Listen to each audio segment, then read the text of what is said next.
ప్రకాశం జిల్లా కేంద్రమైనటువంటి ఒంగోలు నగరంలో నిన్న అంటే కలెక్టర్ గారి కార్యాలయంలో, కలెక్టర్ కాంపౌండ్లో, కలెక్టర్ గారి భవనంలో ఇటు పక్కన బాబాసాహెబ్ డాక్టర్ బిఆర్ అంబేద్కర్ గారి కాంస్య విగ్రహాన్ని మరి నిన్న ప్రారంభించడం జరిగింది. అయితే ఈ కాంస్య విగ్రహానికి ఆంధ్రప్రదేశ్ రాష్ట్ర ప్రభుత్వ దళితుల ఉద్యోగుల సంఘం అని చెప్పి కొంతమంది రిజిస్ట్రేషన్ చేయించుకొని ఈ దళిత ఉద్యోగ సంఘం తరపున ఈ కాంస్య విగ్రహాన్ని ఏర్పాటు చేయడం జరిగింది. ఈ కాంస్య విగ్రహావిష్కరణ నిన్న జరగడం జరిగింది. ఈ కాంస్య విగ్రహానికి సుమారుగా 10-12 లక్షల వరకు ఖర్చు అయినది చెప్పడం జరిగింది. దీన్ని మేమందరం అభినందిస్తున్నాము, ఆనందిస్తున్నాము. అయితే ఇక్కడ ఏం జరిగిందంటే ఈ కాంస్య విగ్రహానికి 4 పక్కల 4 శిలాఫలకాలను పెట్టడం జరిగింది.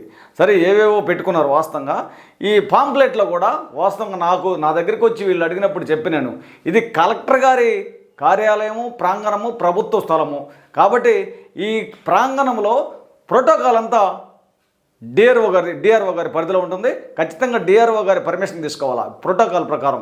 ఈ శిలాఫలకం మీద కానీ మీరు వేసేటటువంటి పాంప్లెట్లో కానీ కలెక్టర్ గారి కార్యాలయం ఆఫీసు కాబట్టి అది ప్రభుత్వ స్థలం, మీ సొంత స్థలం కాదు, మీ సొంత గ్రామం కాదు. కాబట్టి ఖచ్చితంగా ఈ జిల్లాలో ఉన్నటువంటి మంత్రులు, వాస్తవంగా అయితే ఇన్ఛార్జి మంత్రి ఎంపీలు, కలెక్టర్లు, ఎస్పీలు, అందరు ఎమ్మెల్యేలు, అంటే పార్టీలకు అతీతంగా ఆ తర్వాత ప్రతిపక్షంలో ఉన్నటువంటి వాళ్ళని కానీ అధికారంలో ఉన్నటువంటి వాళ్ళని కానీ అన్ని వర్గాలకు చెందినటువంటి 12 మంది ఎమ్మెల్యే పేర్లు ప్రోటోకాల్ ప్రకారం, మేయర్ గారి పేరు, ఇవన్నీ రాయాల్సిందే.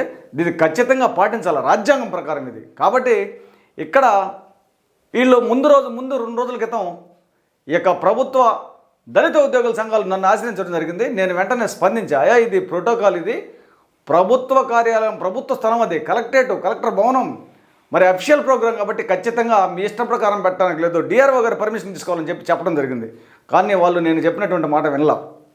నిన్న ఈ కాంస్య విగ్రహాన్ని ఓపెనింగ్లో గౌరవ మంత్రి డోలబాల వీరాంజనేయ స్వామి, స్థానిక శాసనసభ్యులు జనార్దన్ గారు, ఎంపీ గారు, మేయర్ గారు, కలెక్టర్ గారు, ఎస్పీ గారు, ఈ ఒంగోలుకు కోతవేట దూరంలో ఉన్నటువంటి ఎస్ఎన్ పాడు నియోజకవర్గ శాసనసభ్యులు బిఎన్ విజయ్ కుమార్ గారు, అంటే ఈ బిఎన్ విజయ్ కుమార్కి ఒక మంచి గుడ్ విల్. ఇక్కడ ఎస్సీ ఎస్టీ బీసీలని మంచిగా పన్నుల మీద వెళ్ళినటువంటి వారిని ఆయన దగ్గరికి వాళ్ళందరినీ ఆహ్వానించి సాధారణంగా వాళ్ళ పనులు చక్కదిద్ది మర్యాదగా మాట్లాడి, వారు ఏవేవో చిన్న కార్యక్రమాలకు డొనేషన్లకు వచ్చినా కూడా వారికి నచ్చజెప్పి డొనేషన్ అంత కాదు ఇంత ఇచ్చి పంపుతూ ఉంటాడు. అందరూ గౌరవిస్తూ ఉంటారు.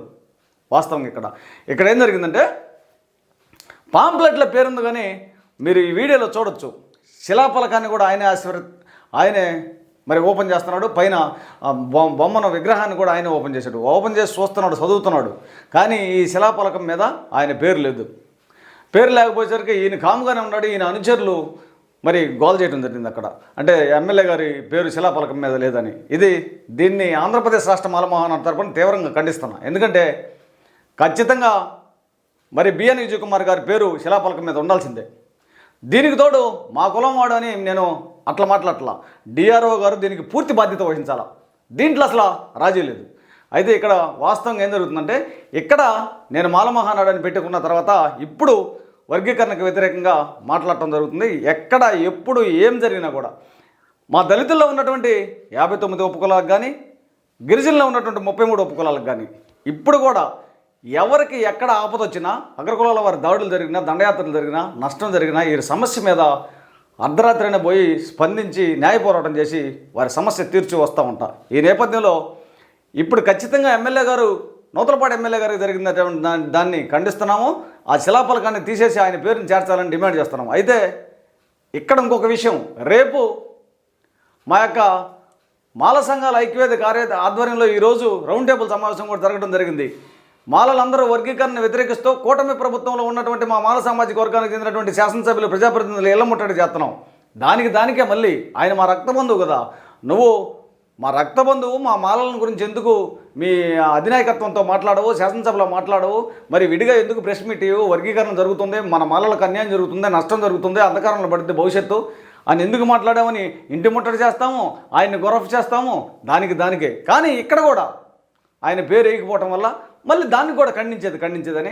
కాబట్టి ఈ యొక్క దళిత ఉద్యోగ సంఘాలు మరి పునరాలోచించుకొని డిఆర్ఓ గారి సలహా తీసుకొని ఖచ్చితంగా ఈ శిలాఫలకాన్ని మార్చాల్సినటువంటి అవసరం ఎంతైనా ఉందని ఆంధ్రప్రదేశ్ రాష్ట్ర మాల మహానాడు తరపున తెలియజేస్తున్నాను.